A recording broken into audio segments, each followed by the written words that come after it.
Hello everyone, back again with movie and tune recap. Today, I'm going to explain an American found footage horror film from 2021, titled Deadware. Spoilers ahead, so watch out and take care. In 1999, longtime friends Rachel and Jay live in different cities but have found a way to stay in touch through webcams, which are a new technology at the time. Rachel has moved to San Francisco to live with her boyfriend, David, but things didn't work out. He cheated on her with someone he met online. Now, Rachel is living on her own in an apartment, where she has started a video rental library and has sold some of her records for extra money. Meanwhile, Jay is living in San Antonio. He has his own apartment now with a roommate and has moved out of his mom's house. During their chats, Rachel asks Jay about Amy, one of their mutual friends. Jay tells her he hasn't seen or heard from Amy since he told her he had a crush on her and she turned him down. Rachel says she also hasn't heard from Amy since they had an awkward falling out, and she had been calling her cell phone, but Amy didn't answer. When a photo of her and Amy pops up on her screen, Rachel playfully suggests to Jay that she'll try calling Amy again, and as expected, Amy doesn't answer. Rachel then sends her a chat request and gets an automated away message saying that Amy is playing a browser game called House of Hunger. Curious, Rachel and Jay use screen sharing to check out the game together. House of Hunger turns out to be a point-and-click adventure game inspired by Eastern folklore about hungry ghosts. In Buddhism, hungry ghosts are described as restless, demon-like spirits of the dead, cursed with endless cravings because of their bad actions in life. Jay, who isn't really into supernatural stuff, doesn't want to play the game, but Rachel, who loves scary things, manages to convince him. Jay then mentions that before Amy cut contact with him, she had started getting really into the occult. While Rachel steps away to take a call from a friend, the game suddenly clicks by itself, surprising Jay, who is still watching the shared screen. He tells Rachel about it when she returns, but she casually suggests that the game might just have an autoplay feature, and eventually, Jay gives in and decides to play. As they begin the game, they enter a virtual haunted house, and the first thing they notice is a digital guest book, and Amy is the only name listed. Jay and Rachel add their own names, and a message appears on the screen welcoming them. It explains that they must guide themselves through endless rooms to escape alive. However, if they choose the wrong door, their souls will be trapped in the house forever. Two doors appear in front of them, and Jay chooses the one on the left, which leads to a dimly lit library containing a typewriter and two skulls. He clicks on the books, but nothing happens. Then he clicks on the typewriter, which reveals a mysterious message: the 6 realms. Jay recognizes the term from his religious studies and explains to Rachel that, according to Buddhist belief, there are 6 realms into which a person can be reborn: heaven, asura, demigod, human, animal, ghost, and hell. He types these words into the typewriter, and suddenly, a red book appears on the shelf. When they click on it, disturbing video clips play, showing someone holding a bloody, still beating heart. The game then places them in a dark hallway lined with picture frames, and Jay clicks on the frames, but nothing happens. Suddenly, they see brief flashes of a ghostly figure, startling both of them. Rachel grows uneasy and says the ghost looks a lot like Amy, but Jay dismisses it, thinking it's just part of the game. Soon, they discover an elevator, and inside are 6 buttons, which Jay suggests that each button might represent one of the 6 realms. They press the 3rd button, which represents the human realm, and are transported into a creepy abandoned hospital. Soon, they start hearing strange noises echoing around them, and in a room, they find a girl standing silently near a locked door. Then, a riddle appears on the screen. Jay answers the riddle out loud, and to their surprise, the door opens immediately. They're both freaked out because the game isn't supposed to have voice recognition, but still, they shrug it off and keep playing.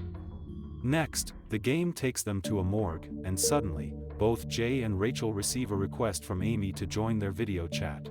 When they accept, Amy's screen appears glitchy and distorted. She doesn't say anything, and then, the video cuts off. After that strange encounter, Jay gets too scared and logs off the game. Frustrated, Rachel tries to continue on her own, but the game won't let her. it needs 2 players. She calls Jay and tells him she can't play without him, and that she really wants to finish it. Reluctantly, Jay agrees to return, but when Rachel opens the game to invite him back, she notices something disturbing. Rachel doesn't tell Jay what she saw earlier, and they move on to the next level of the game, a virtual art gallery. Jay points out that this must be the Azura realm, and both of them talk about their beliefs. Rachel opens up about her past, revealing that after her breakup, she tried to take her own life. She explains that when she was clinically dead, she saw nothing, not even darkness, which made her believe that there's no such thing as an afterlife. In the art gallery, they come across a painting that looks like Rachel.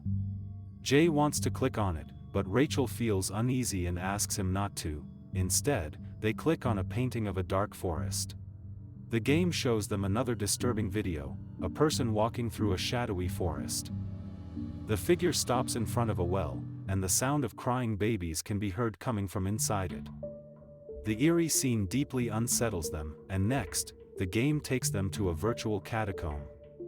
As they explore the dim tunnels, Rachel sees a shadowy figure in the hallway, but when she tells Jay, he doesn't see anything and the figure vanishes.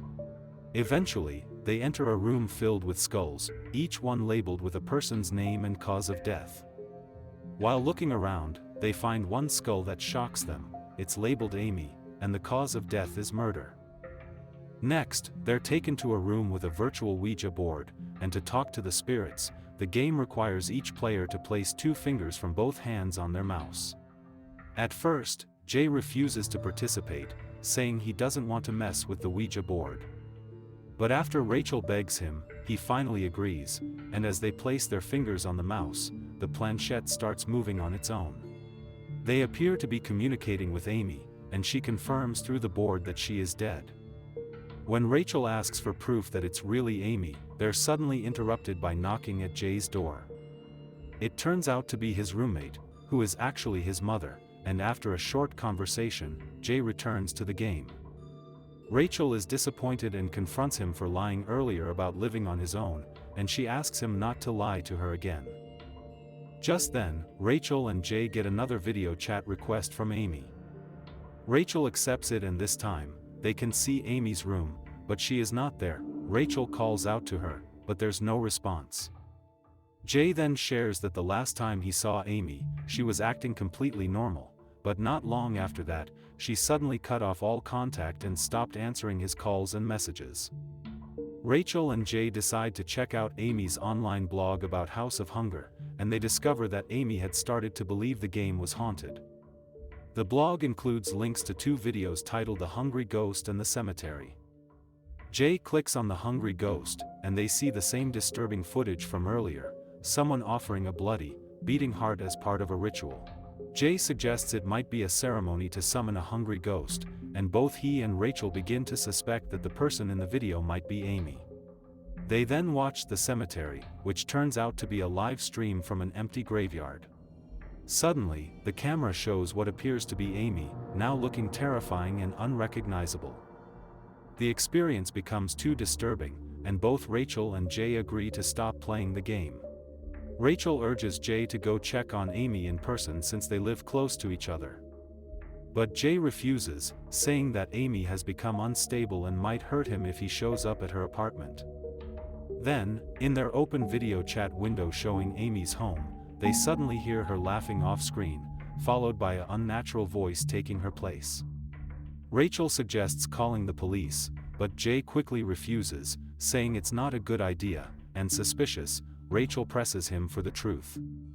Jay eventually admits that he once doxed Amy online as revenge after she rejected him, and he is afraid involving the police would make him look guilty. Angry and disgusted, Rachel scolds Jay for his toxic and jealous behavior.